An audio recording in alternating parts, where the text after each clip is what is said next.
Before we begin the experiment, I will show you the different equipments of this power lab that we will be using to do this experiment.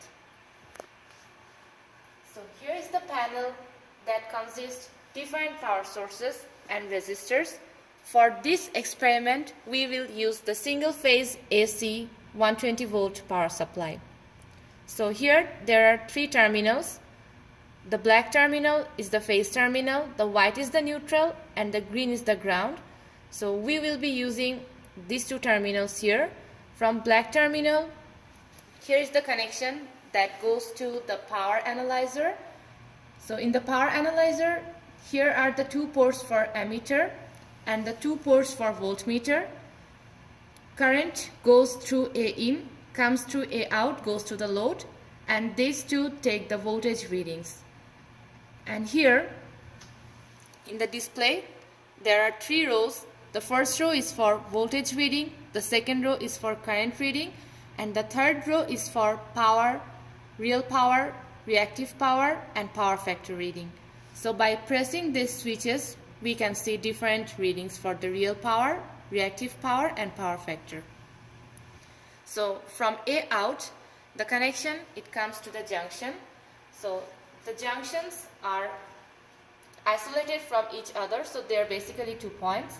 We are using the junctions for this experiment to make the circuit more understandable.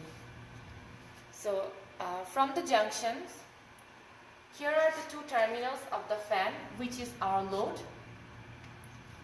We are connecting it here, and again from the junction, one cable goes back to the power source to complete the circuit.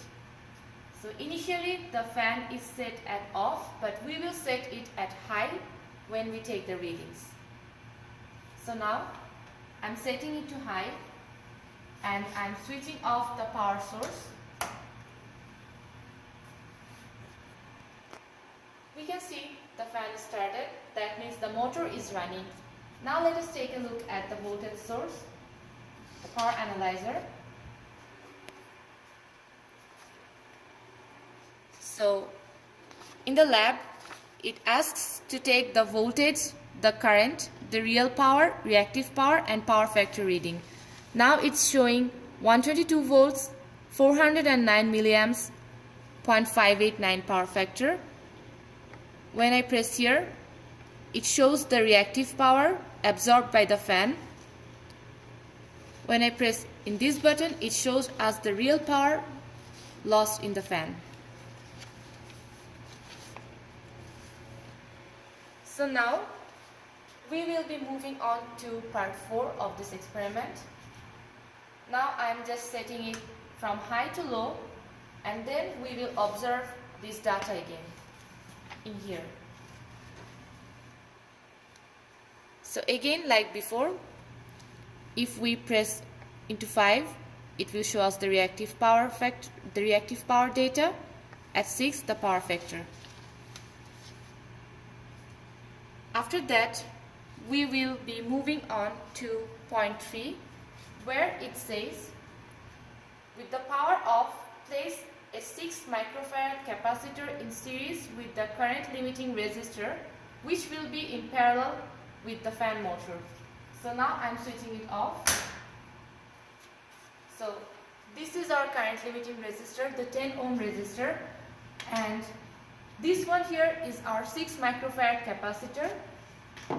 I have already connected them in series, and now I will, with these two terminals, I will insert them in parallel.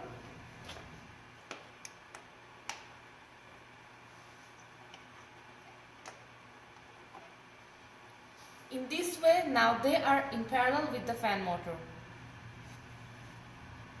So now I will set it to high again and switch on the circuit. So now the data in the power analyzer will show us the data including the capacitor, and we will see that the power factor has significantly improved when we are using the capacitor in parallel with the fan. That is because the reactive power that the fan is absorbing is mostly being supplied by the capacitor. So now the overall reactive power is very low. So that occurs when the power factor is very close to 1. And now at point 5, we will just switch the connection from high to low in the fan, and then we will observe the readings in the power analyzer again, and we will see the significant improvement of power factor even at the low speed.